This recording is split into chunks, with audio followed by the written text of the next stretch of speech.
दिक्कतें होगी थी और ये मेरी अपनी आंखों से देखी हुई है कि हर प्लेयर जब 7-7, 8-8, 10-10 अपने लोग लेके जाता है तो फिर आप वाइव्स की बात क्यों करते हो, फिर आप किसी के पर्सनल मैनेजर की बात क्यों करते हो, फिर आप नौकरी करते हो, सुबह 9 बजे ग्राउंड पहुंचते हो, 5 बजे अपना वहां से निकलते हो, उसके बाद आपका दरवाजा है बंद, चिटकनी लग गई।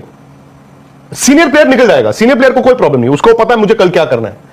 आपको पता अभिमन्यु, ईश्वरन, सरफराज, ये जो लड़के नहीं खेले हैं क्रिकेट, इवन बाद में देवदत्त पडिक्कल, इनको इन 60 दिनों में कितनी प्रैक्टिस मिली है आप जानते हैं इस बात को? इनको थ्रो बॉल मिलते थे 5-5 मिनट के, नेट में इन्होंने तीन बार बैटिंग की होगी इन्होंने, ये मैं 60 दिनों की बात कर रहा हूं। तो उनको पता भी उनको मतलब ऑस्ट्रेलिया के दौरे पे जाके तो 2 महीने में उन्होंने क्रिकेट ही नहीं खेली है उन्होंने।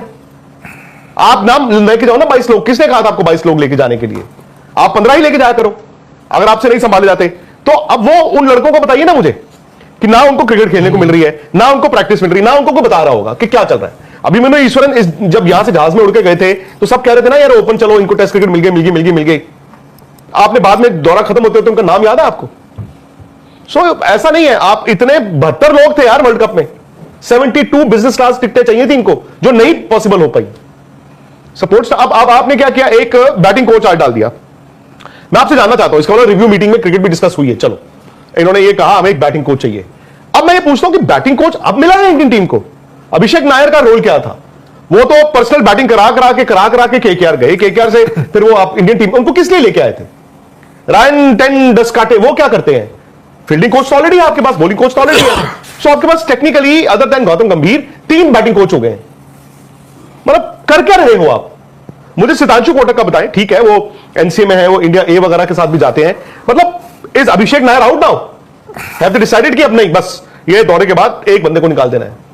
और जो बैटिंग कोच की आप बात करते हो, आप मुझे बताइए, मैं तो अरसे से देख रहा हूं बैटिंग कोच, संजय बांगर के टाइम से देख रहा हूं मैं, बैटिंग कोच का काम होता है टीम के जो बड़े 2-3 प्लेयर हैं उनको वो बेचारा वो स्टिक से थ्रो डाउन देता रहता है, स्टिक अपनी बस कंधे उनके मजबूत होने चाहिए। अब तो बैटिंग कोच बनाने के लिए आप ये देखो इस बंदे के कंधे मजबूत हैं कि नहीं है। तो आज हो सकता है अच्छा ही हो आपने एक बैटिंग कोच ले आए। तो मैं ये जानना चाहता हूं रोल डेफिनेशन में अभिषेक नायर क्या है? क्या वो व्हेन यू से assistant coach, what does that mean? Assistant coach का मतलब समझा दें। असिस्टेंट कोच की कोई ना कोई स्पेशलाइजेशन होगी ना, कि इसकी स्पेशलाइजेशन है ये पिच चेक करेगा, इसकी स्पेशलाइजेशन है यार ये टॉस पे आपको बताएगा, कुछ तो स्पेशलाइजेशन होनी चाहिए। मुझे यही चीज नहीं समझ आती। हो सकता है मेंटल कंडीशनिंग कोच ही चाहिए हो, चलो आपको, देयर इज नो हार्म। आप कोई चीज अगर अच्छी से करना चाहते हो उसको कीजिए। बट रोल अलग तरह से, जैसे जब वो केकेआर में थे आई थिंक, तो उनका ये रोल होता था डोमेस्टिक के जो लड़के हैं अच्छा खेल रहे हैं, केकेआर में यंगस्टर्स को आप थोड़ा, तो आप कह रहे टैलेंट हंट था वो, थोड़ा सा उनका था, फिर उनको मैचों में क्या जरूरत? वही मैं बोल रहा हूं ना, जब इनका तो वो उनको सेलेक्टर बनाओ ना इंडिया का। वही बोला जब उनका आए थे, चलो केकेआर में ऊंची वर्क कर रही थी और वो एक अलग देखना था। इंटरनेशनल क्रिकेट इज थोड़ा डिफरेंट है। विराट कोहली से, रोहित शर्मा से, शुभमन गिल से बात करना, मतलब यू नो, मैं ये नहीं कह रहा हूं कि मतलब कद होना चाहिए आपका, ये सच है यार, कद होना चाहिए। मैं ये जरूरी नहीं, देखो अब विराट को मैंने देखा, राजकुमार शर्मा जो उनके कोच हैं, अगर राजकुमार शर्मा के एक स्टूडेंट विराट कोहली इंडिया ना खेले होते तो उनको भी कोई नहीं जानता, but he gives him respect, that is one thing. May be उनको जहनी तौर पे like an elder brother he can contribute, उन्होंने उनके बचपन से वो देखा भी हुआ है। सो ये आप ये जो पर्चियां बांट रहे हो, ये इसका कोई फायदा नहीं होने वाला है। आप सिर्फ एक्सेस बैगेज बढ़ा रहे हो, बड़ा करी जा रहे हो। सितांशु कोटक का ये है, वो डोमेस्टिक क्रिकेट बड़ी खेले हैं, आई थिंक 120 या 130 वो फर्स्ट क्लास मैच खेले होंगे, ठीक है, वो अलग तरह के प्लेयर थे। वो जमाना वो था जब डोमेस्टिक क्रिकेट बड़ी स्ट्रांग हुआ करती थी। बट सितांशु कोटक का मतलब वो ये वाले प्लेयर थे, डिफेंस। हालांकि ठीक है आज आपको वो भी चाहिए स्पिनर खेलने मजबूत करना आपको। तो मैं ये जानना चाहता हूं, वो उन्होंने कहा अभिषेक नायर को, रायन टेन डस्काटे को, कोई एक तो जाएगा इनमें से, ये तो है। पर सर हम जो ये नीचे वालों को क्वेश्चन कर रहे हैं, चाहे अभिषेक नायर हो गए, रायन टेन डस्कॉटे हो गए, ठीक है इनकी बात अलग है, लेकिन क्या गौतम गंभीर कोच ने, क्या कप्तान ने, उन्होंने अपना रोल निभाया है? मतलब जो गौतम गंभीर को एज अ कोच करना चाहिए था, क्या उन्होंने वो करा? और करा तो वो इधर से माना गया प्लेयर्स की तरफ से, या वो अभी तक तो यही आ रहा है ना कि कोच और कप्तान की बन ही नहीं रही है। नहीं बन नहीं रही है का क्या मतलब होता है? पहले तो मैं ये जानना चाहता हूं कि एक मुद्दे पर शक्ल नहीं देख पा रहे हैं एक दूसरे की, एक मुद्दे पर सहमति, शायद वो टीम को किसी और तरीके से चलाना चाहते हैं, कप्तान किसी और तरीके। किस तरह से वो चलाना चाहते हैं? अब पता चला है कि इंडियन टीम रिव्यू मीटिंग में आया कि फिटनेस स्टैंडर्ड्स को ना गिर रहे हैं, हमें फिटनेस स्टैंडर्ड्स पे काम करना है। ओ यार खुदा के वास्ते क्या बात कर रहे हो? आज आप हमें यह बता रहे हो कि इंडियन टीम ने पिछले कुछ साल में फिटनेस के जो पैरामीटर्स थे वो छोड़ दिए, अबैंडन कर दिए थे। इसका मतलब आप ये फिर ये बच्चे जो है देश भर में खेलते हैं जो, उनको बेवकूफ बना रहे हो बच्चों को आप कहते हो यो टेस्ट में 17 लेके आओ, बच्चों को कहते हैं जी 2K जो 8 मिनट में करो। तो जब ऊपर वाली क्रिकेट में, आपके इंटरनेशनल क्रिकेट में फिटनेस पे माना ही नहीं रहा, तो आप तो हमें बेवकूफ बना रहे 225 में आके। आप कह रहे हो कि नहीं नहीं ये फिटनेस थी ही नहीं।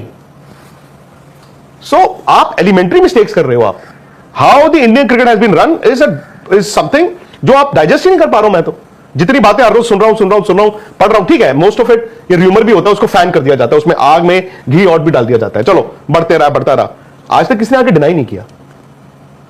आप मुझे बता दीजिए कोई चीज डिनाई हुई हो।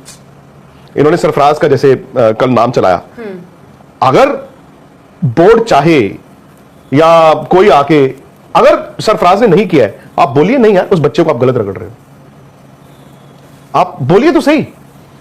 ये र्यूमर्स में क्रिकेट चलती जा रही है यार।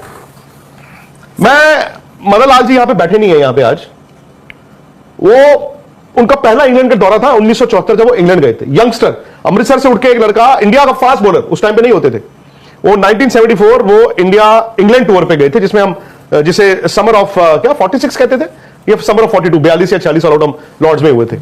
कहते मेरी जिंदगी के सबसे गंदे 3 महीने थे वो, और फॉर अ यंगस्टर जो इंडिया खेल रहा है इंग्लैंड में। कहते हर रोज शाम को लड़ाइयां होती थी टीम की, लड़ाइयां। अजीत वाडेकर कप्तान थे, उसमें और सीनियर प्लेयर थे, शाम को लड़ाइयां होती थी। लड़ाई मतलब लड़ाई। और एक बार इन्होंने इंडियन हाई कमिश्नर के डिनर जाना था, पहुंच नहीं पाए, हाई कमिश्नर ने दरवाजा बंद करके बाहर से बाहर भगा दिया। Can you imagine.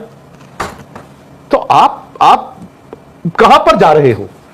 आप लोग इतनी देर से बात सुनो तो मुझे ना एक वो याद आता, 2007 का जो वर्ल्ड कप था, वेस्ट इंडीज था शायद, और ग्रेग चैपल उस वक्त कोच थे, और टीम इंडिया में आपको तो पता, आप लोग तो करीब से, आप और राहुल भाई तो जानते हो, फ्लाइट में जब बैठे थे, आई थिंक सचिन का बाद में एक बयान आया था कि जब हम फ्लाइट में बैठे थे, हमारी टीम का जो माहौल था, हमें पता चल गया था कि ये वर्ल्ड कप हमारा नहीं है, ये वर्ल्ड कप हमारे लिए नहीं था। और वो हुआ भी, हम बरमूडा से जीते, उसके बाद बांग्लादेश श्रीलंका से बुरी तरह हारो, सुपर 8 नहीं कर पाए थे, और जबकि वो टीम ऐसी थी जो 2003 का फाइनल खेली थी, और आज भी वो दिन खड़े हम शायद।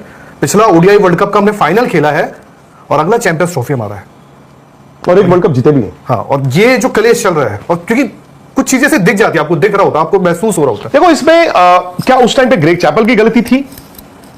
अगर उस टाइम पे ग्रेग चैपल की गलती थी तो आज गौतम गंभीर ग्रेग चैपल की, I think sir, Greg Chappell को एक विलन बना दिया जाता है क्योंकि वो बाहर के थे, ऑस्ट्रेलियन थे, ये भी है। बट मेरा ये भी कहना है कि अगर विचारधारा, गौतम को भी बना रहे हैं, वही बोला, विचारधारा आपकी नहीं मिलती तो ये आपस में। सिंपल फैक्ट ये है सर, सिंपल फैक्ट ये है कि मैं अभी मानता हूं ग्रेग चैपल के कुछ आइडियाज गलत नहीं थे, उनकी एग्जीक्यूशन खराब थी। बाय दैट लॉजिक हो सकता है गौतम गंभीर के भी कुछ आइडियाज अच्छे हो, शायद एग्जीक्यूशन वैसी नहीं हो। इसका लेकिन एक और मतलब है, ग्रेग चैपल को ब्लेम कर दो या गौतम गंभीर को ब्लेम कर दो, क्या ऐसा तो नहीं कि ग्रेग चैपल को प्लेयर पावर ने भी रेजिस्ट किया था? जा तू जो कर सकता कर ले। कहीं ऐसा तो नहीं गौतम गंभीर के साथ भी वही हो रहा है, जा तूने जो करना करके दिखा दे। प्लेयर पावर जो है, क्या वो भी रिस्पॉन्सिबल है? इट इज वेरी इजी, हम ग्रेग चैपल को बदनाम कर देते हैं या गंभीर को अब बदनाम कर रहे हैं, बट क्या प्लेयर सुनने को तैयार है? जब मुझे ये बात पता चली कि फिटनेस मतलब पैरामीटर्स ही खत्म हो गए, गायब हो गए, तो गायब ही थे सर कुछ, तो यार फिर मतलब आप कोच को क्यों ब्लेम कर रहे हो? वो कोच तो आपको वीडियो कैसी लगी आप वो मुझे बता सकते हैं। और विक्रांत गुप्ता जो है वो बीसीसीआई के दुगलेपन को, उनकी पॉलिसियों को जो है वो तनकीद का निशाना बना रहे थे कि अगर आपने खिलाड़ियों पर इसी तरह पाबंदियां लगानी थी तो पहले आपने जो है वो खिलाड़ियों को इतनी आज़ादी क्यों दी थी, पहले आपने खिलाड़ियों को बिगड़ने का मौका क्यों नहीं दिया था। और खिलाड़ी जो है वो हरकतें गलत कर रहे थे जिसकी वजह से इंडियन क्रिकेट ने सफर किया, वो बीसीसीआई की बदौलत था। बीसीसीआई ने बड़े खिलाड़ियों को जो है वो बड़ी छूट दी हुई थी, और अब जब पाकिस्तान इंडियन क्रिकेट जो है वो घुटनों के बल जो है वो गिर गई है, तो तब आपको ख्याल आ रहा, अब आप जो है वो ये टीम पर जो है वो सारा नजला गिराना चाहते हैं, आप खुद पर जो है वो कोई इल्ज़ाम नहीं लेना चाहते। और जो इंडियन मीडिया के मुतालिक, इंडियन क्रिकेट टीम के मुतालिक आ रहा था खबरें के वो ड्रेसिंग रूम की खबरें बाहर आ रही हैं, तो वो भी विक्रांत गुप्ता का कहना था कि उसमें भी बीसीसीआई का कसूर है। बीसीसीआई जो भी लड़का जो है वो ड्रेसिंग रूम का जो है वो बातें बाहर ला रहा है, जाहिर बात है वो फ्रस्ट्रेट होगा, या तो उसको खिलाया नहीं जाता होगा, या फिर उसको जो है वो मौका नहीं दिया जा रहा होगा, या उसकी परफॉर्मेंस नहीं हो रही होगी। तो कुछ ना कुछ खिलाड़ियों के साथ जो है वो प्रॉब्लम है, जिसका जिम्मेदार जो है वो बीसीसीआई है। और इंडियन क्रिकेट टीम अगर आज इस बुरे नहज पर, इस जो है वो खराब नहज पर खड़ी है, तो उसकी वजह सिर्फ और सिर्फ जो है वो बीसीसीआई जो है वो खुद है। तो आपका इस पर क्या कहना है आप मुझे बता सकते हैं। नेक्स्ट वीडियो तक अल्लाह हाफिज़।